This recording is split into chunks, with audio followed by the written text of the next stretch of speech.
All right, welcome back to the deep dive. If you're bringing anything new to market, and who isn't these days, right? This one's going to really resonate with you. We're going to take a deep dive into Crossing the Chasm by Geoffrey Moore. Yeah. And specifically, we're looking at the revised edition from 2001. But actually, the core insights that he had, even in the original 1991 hardcover, they are still incredibly relevant today. Yeah, absolutely. I mean, the principles haven't changed. What's interesting, he actually updated his examples in that revision. So the first edition, a lot of examples were from the 80s, and in the second edition, it was from the 90s. And it just shows you that the core forces at work haven't really changed. Right. Just the tactics have gotten, even more complicated. Yeah, and I mean, I think, one of the things that we always come back to on the show is like, why do promising, innovative products, they generate all this initial excitement and buzz, and then they just kind of hit a wall? Right. They failed to break through. Yeah, and so what he really pinpoints is this idea of the chasm. And it's not just a slowdown in adoption. It's like a fundamental shift in kind of like the buyer psychology that you have to really be aware of. That's right. And it's not just a high-tech thing either. You can find these patterns in all sorts of markets. Yeah. And it's funny because he actually calls it the high-tech marketing illusion. It's this idea that the adoption of new technologies is this like smooth, continuous climb. Right. And so you get that early buzz and it feels like you have momentum and you think, oh, it's just going to carry forward. But then there's often this like significant drop off. And that's the chasm, right? It's this thing that separates those early enthusiasts from the much larger mainstream market of, the pragmatists. Yeah, the early adopters from the early majority. Yeah. And, it's funny because Moore uses examples that are not even tech. And these are so insightful. Like, he talks about TV dinners. And for you to adopt TV dinners, there had to be a shift in how you thought about meals, even the space you had in your freezer. Like, these things were not necessarily designed, for those things initially. Habits, right. The habits that people have. Yeah, or color TV programming. Right. It wasn't just about buying a new TV. It was like, okay, well, how do you tune this thing? And even the programming, right? Like, is there actually color programming available yet? That's right. And I think a lot of things that we take for granted today, we don't think about, were there those challenges early on? Exactly. And even things like special washing instructions on your clothes, like delicate fabrics. Yeah. Like all of a sudden you had to learn, wait, how do I wash this? Yeah. Or bike lanes in your city, or how to figure out like how to dial overseas. Like all these things required some level of behavioral change. And I think that's one of the things that's so powerful about understanding the chasm is that you can actually apply it even if you're not in tech. That's right. And Moore really nails that. Yeah. Okay, so let's get into how he breaks down the market because he actually has this technology adoption life cycle. Right. And it breaks the market down into 5 groups. And, people, they often recognize these. It's the innovators, the early adopters, the early majority, the late majority, and then finally the laggards. Yeah. And each of those groups has, a distinct kind of psychographic profile. Yeah. It really influences how they're going to respond to these discontinuous innovations. And that's really, I think, at the core of the whole model is this idea that people adopt new ideas and new technologies at different paces. Totally. So, innovators are those, I think he actually calls them technology enthusiasts, right? Mm-hmm. And it's that group that's all over the latest and greatest. Mm-hmm. They just want to have it first, regardless of whether it even like really works or has immediate practical application. You're just fascinated by the tech itself. Yeah, exactly. And it's interesting because they provide this kind of like crucial early validation. Yeah. If you're able to win them over early, it kind of signals to everybody else that the core technology actually works. Right. There's that initial proof of concept. Yeah. And then you have the early adopters. Yeah. And Moore calls them visionaries. That's right. And it's interesting because, they also might be early to the party, but their motivations are totally different. Right. They're driven by a dream. Like they want to solve some big, hairy, audacious business goal. They want this quantum leap forward, right? Yeah. And they see the strategic potential of the new technology to give them a real edge. Right. They're really looking for that competitive advantage. Yeah. And so now here's where it starts to get interesting is there's often a gap between the innovators and the early adopters. Right. So you might have something that's like really cool technology, Right. but it doesn't readily translate into a tangible major benefit Yeah. that those visionaries are really going to get behind. Right. It has to have that clear strategic value. Yeah, exactly. And he uses Esperanto as an example. So, the tech enthusiast might really love the structure and how logical it is and whatever. Right. But for an early adopter to be like, yeah, I'm going to learn Esperanto, they need to see a clear strategic advantage in a world where almost nobody speaks it, right? Right. And it's just not there. Right. And he has other examples too, like neural networking software. Sure. Like people were intrigued by the underlying science, but again, not a clear, application that those early adopters were going to get behind. Right. The compelling must-have reason. Exactly. And then the chasm itself is this gap between those visionaries, the early adopters, and the early majority. And Moore calls the early majority the pragmatists. Yeah, exactly. And this is where so many promising high-tech products, they might have gotten some traction with the enthusiasts, but they just stall. Yeah.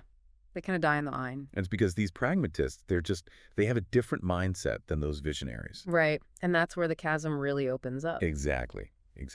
And he lists out a bunch of technologies that were, buzzworthy, but then struggled to cross. So things like gigabit Ethernet early on, Right. optical switching, cable modems before they were everywhere, DSL, voice processing for dictation, interoperability with television, those early personal digital assistants, Yeah. the Palm Pilots and things that promised email and internet access before the smartphones were really there. Right. And then even early AI efforts. Yeah, AI. And it's interesting. He even makes a point about the term artificial intelligence. Right. It kind of fell out of favor in the market for a while. Yeah, totally. Even though the underlying technology is there, and it's in all sorts of stuff now. Right. Empowering expert systems and all kinds of things. But yeah, that's a great point. It's like the way we talk about the tech evolves, even if the core ideas are still kind of underpinning, a lot of the innovation. Right. Okay, so I want to get into what a market actually means in this context. Because it's not just like a group of people who might buy your product, right? Like, what does it actually mean? Well, Moore's really specific about this. He says a market is a set of actual or potential customers for a given set of products or services Okay. who have a common set of needs or wants. Okay. And this is the critical part, who reference each other when making a buying decision. Ah, okay. So it's not just that they have the same needs, it's that they actually are talking to each other, and that's influencing their decision-making. Exactly. And that's what makes a market in more sense. And it's interesting because it makes sense why, marketers break down this broader market into smaller segments. Right. Into market segments. Because they're trying to find those groups that actually meet that criterion of being self-referencing. Right. Exactly.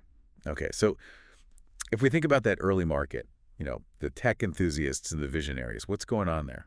Well, the techies, they're the ones who see the raw potential. They're the ones who are like, wow, this tech is cool. Yeah. But it's the visionaries who drive the buying decisions. Okay. Because they have that dream, that compelling reason to buy. Right. And that's centered on achieving some business goal. Yeah, some quantum leap, some big change. Right, exactly. They want that big change. Yeah.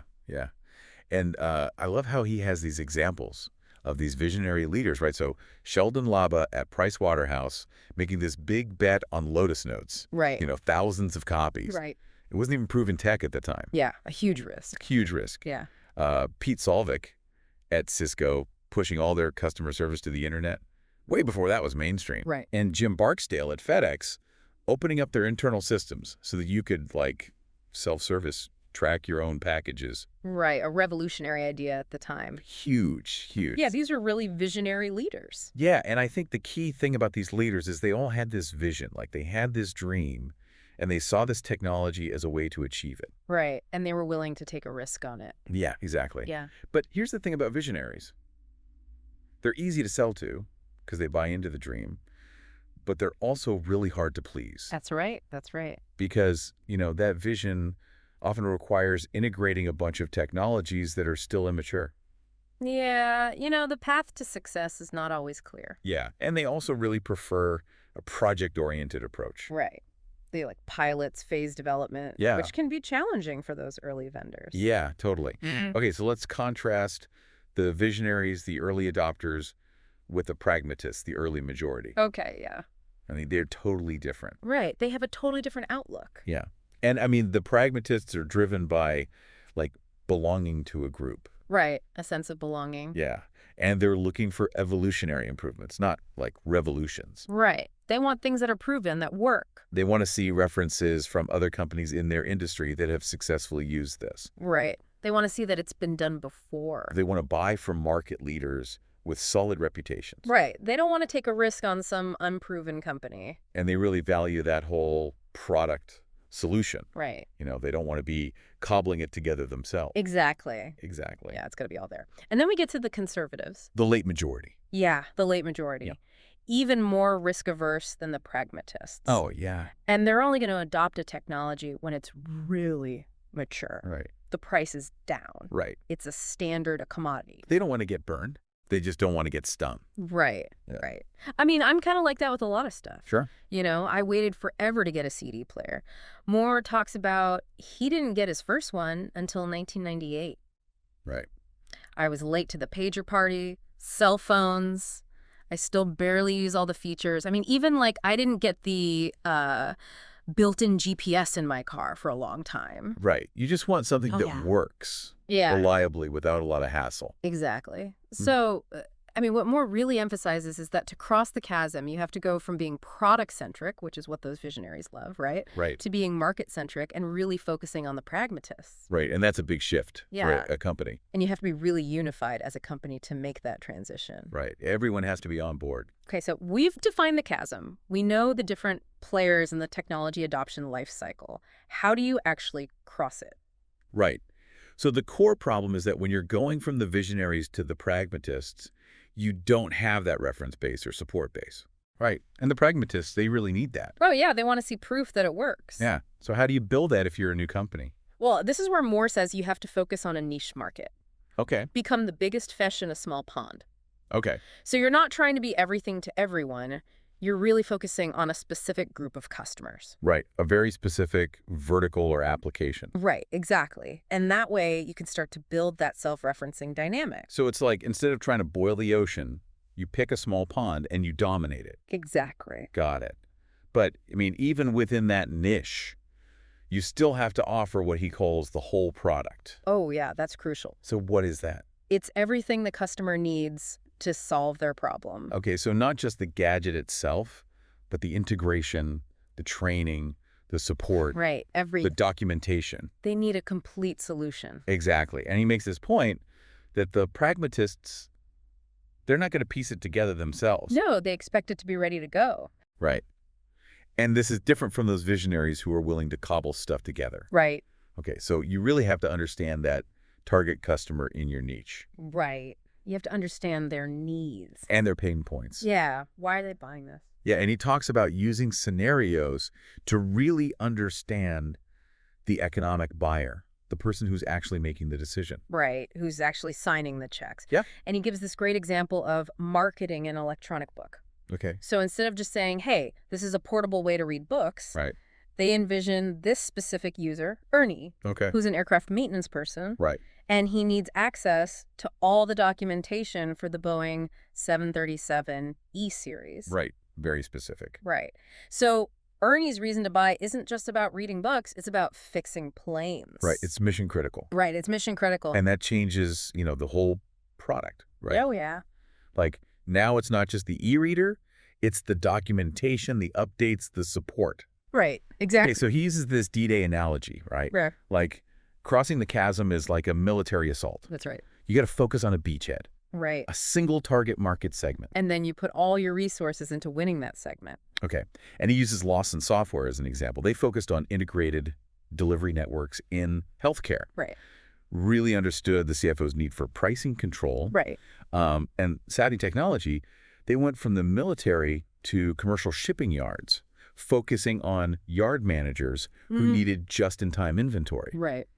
So it's all about finding that acute pain point in a Right. well-defined niche. Right. Okay, so once you've established that beachhead, he talks about the bowling alley, Right. which is expanding to adjacent niches. Right. You knock down one pin and then the next and the next. And he uses Documentum as an example. They started in pharmaceutical regulatory affairs, Right. and then they expanded within those companies, and then to related industries. Right. Chemicals, oil refineries. Yeah. Okay, but what about platform technologies? Right. Like things that are inherently horizontal, like smart cards. Right. How do you cross the chasm with that? Well, you still need to find that niche. Okay. He uses the example of smart cards for public telephones in Europe. Right. A specific problem. Right, and that drove early adoption. Okay, so it seems like segmentation is key, but it's also risky because you often don't have a lot of data. That's right, it's high risk, low data. Yeah, so how do you do it? Well, Moore talks about informed intuition. Okay. So you use your experience, your knowledge of the market, and you create these archetypal images of your target customers. Okay, so it's like you're using your intuition, but it's informed by your understanding of the market. Right, exactly. Okay, and then there's this idea of creating the competition. Right. So this is not about being negative or bad-mouthing other companies. No, it's about positioning. Okay. And Moore says you need to use two types of competitors. Right. The market alternative, Which way the customer is currently solving the problem.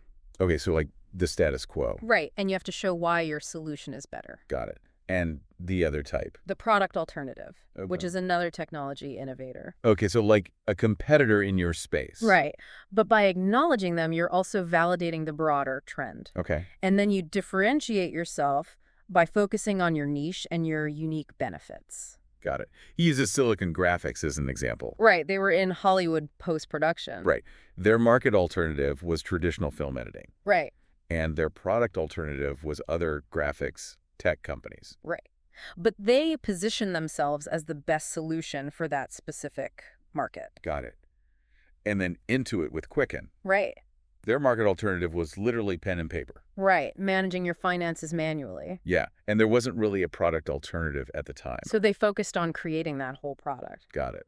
So all this leads into positioning, which is not just about making your product easy to sell. No, it's about making it easy to buy. Okay.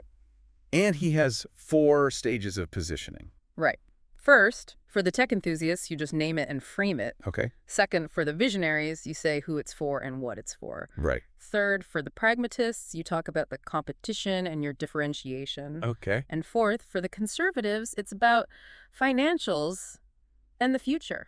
So you're basically tailoring your message to each stage of the adoption life cycle. Right. And he's really big on having that concise, single attribute positioning statement. Right. You can't be everything to And everyone. he compares it to a telegram. Right. You have to get your message across in a single line. Okay, so how do you communicate all this? Well, he talks about building relationships with the business press and vertical media. Right, those are the folks who reach those pragmatists. Right. And they can tell that whole product story. Okay, and then distribution channels. Right. You need to get your product into the hands of the customers. Yeah, so how do you do that? He says start with direct sales and support Okay. to penetrate that initial target segment, Right. and then transition to more efficient channels as you grow. Okay. And he mentions that retail might not be the best fit for high-priced or complex products. Right, because you need that education and support. Yeah. And he talks about VARs and partnerships as alternatives. Right, those can be valuable. Okay. And then there's distribution-oriented pricing. Right, So he's saying that the visionaries might not care about price, but the channels do. right. They need to be incentivized. And he suggests a premium margin during the chasm period. Right, to make it worth their while. So, I mean, this is not just a marketing challenge. No, it's a company-wide transformation. Yeah, you have to go from being pioneers to settlers, Right, and that's a big change. and that includes changes in development and sales. Right, you need to have the right people in the right roles. Yeah, and he talks about the target market segment manager and the whole product manager as Yep. key roles. Right, they're essential for crossing the chasm. And then he even touches on whole product R&D. Right, using things like focus groups and packaging studies. Yeah, to really understand the mainstream market. Right. So, I mean, the chasm is a real thing. Oh, yeah, it's a fundamental driver in high tech. And Moore's key takeaway is for management to be aware of it, Right. to understand its dynamics and develop strategies to deal with it. And if you can do that, you have a much better chance of success. Amazing. Well, we hope this has been a valuable deep dive for you. Lots of great insights from Geoffrey Moore in Crossing the Chasm. We'll see you next time.